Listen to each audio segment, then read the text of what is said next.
Mahigit 600 Filipino scientists na ang nakabalik sa ating bansa para magsilbi sa bayan noong nakaraang taon dahil yan sa Balik Scientist Program ng DOST. Ang detalye sa report ni Isaiah Merafuentes. Maraming magagaling na scientists sa Pilipinas. Pero nasaan ba sila?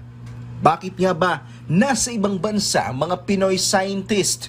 Dahil ang tingin nila, mas uunlad ang buhay nila sa ibang bansa.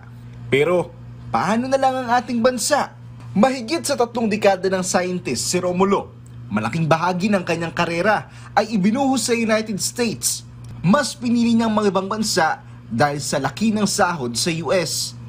Mahirap talagang maging scientist. It's almost like yung talagang gumagapang ka talaga.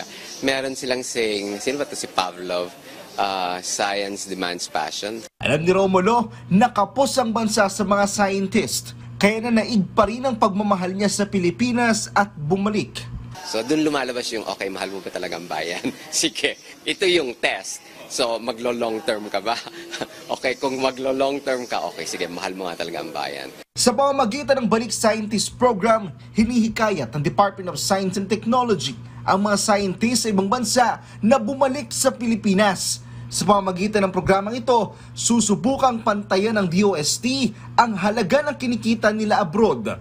Base sa tala ng ahensya, noong nakaraang taon, nasa mahigit 650 scientists na ang bumalik sa Pilipinas para dito magsilbi.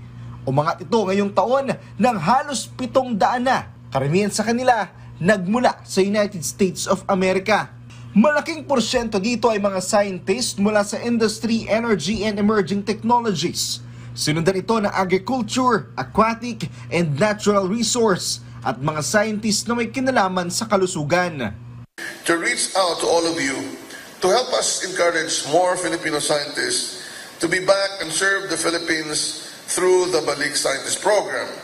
The program has this campaign, Balik Puso, Balik Pilipinas. Patuloy pa ang pag-iikayat ng ahensya sa mga scientists abroad na bumalik sa kanilang bansang sinilangan.